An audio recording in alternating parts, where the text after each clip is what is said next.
Бачи са наш домакин днес и не само. Те помогнаха много екипа и самото място също е локация за част от снимките.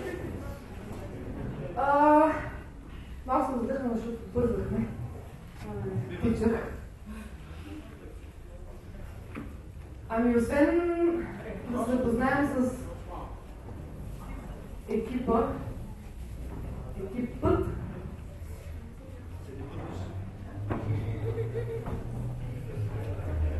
така може да покажем на сцената Александър Николов, Светлин Тодоров,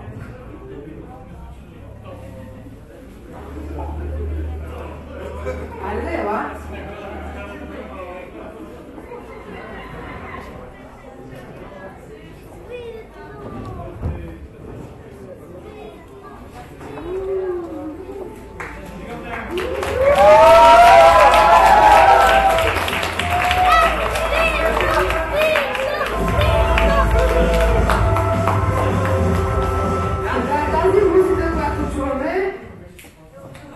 Беше създадена в Студио 33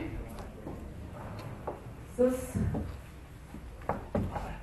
Александър Василев, който трябва да е някакъв тук.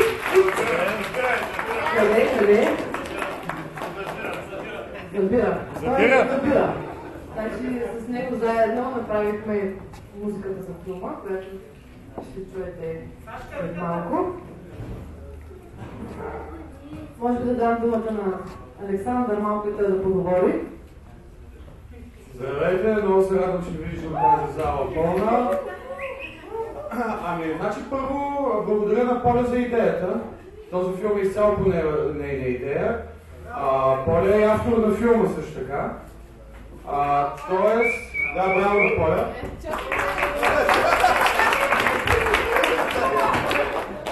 Ето го и Сашката. Той е. Аз се включих по-късно в екипа на филма. Всъщност първо се включих като продуцент, защото тя беше кандидатствала в високата сграда, където обаче и бяха дали едни жълти стотинки, които са абсолютно подигравка. И когато тя ми се оплака, аз реших да й предложа да вляза като продуцент, за да оправим тази работа. И след което в процесите на разговори в един момент и аз и тя преценихме да бъде режисьор на филма. Пак казвам, тя си е автор на филма. Идеята и не е така. Виждаме хора от високата сграда. Сега видях. Здрасти, Деси. Сега, Поля не ви казва, но това, което ще видим тази вечер, всъщност не е премиера, това е предпремиера. Филма е много всеобхватен, вие знаете, това са 30 години история, ние не искаме да се занимаваме само с историята на този филм. Заради това в момента ще гледаме едно, ние щяхме да го наречем Work in Progress Copy, т.е. със сигурност това не е завършения филм. В това копие, което ще видите, има много части, които все още не съществуват, допълнително ще се добавят, ще има визиони, просто малко не ни стигна времето, въпреки че го правим последните 5 месеца, но просто е много всеобхватен. Нещо ще кажеш? Да, аз искам да добавя, че за мен беше голямо удоволствие да се срещна с всички тези хора, с които разговаряхме дълго и на широко за скейтборд културата в град Варна, за техните лични преживявания, за спортния момент и за различните моменти, исторически, пикове, падения и така нататък. Филмът е за скейтборда.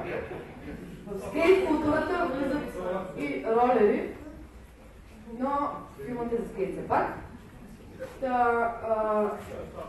До момента имаме един огромен материал, много часове, в които има страшно много информация и интересни факти. Това, което ще видим, е една малка част, извадка, в която по-скоро се придържаме към историческите така интересни факти. И не само, ще видите, приятно гледане ви пожелавам. И също искам да добавя, че всъщност този много материал от интервюта трябва да продължи живота си по някакъв начин. Тоест, проекта за мен не спира до тук, но имаме един завършен така момент, в който таковата и така. Добре. Други филми, Поля искаше да кажа, че освен, че ще завършим този филм, след това ще направим една серия от интервюта, които ще са извадени от общия обем от около 40 часа, който имаме заснет, а пък филм е 47 минути.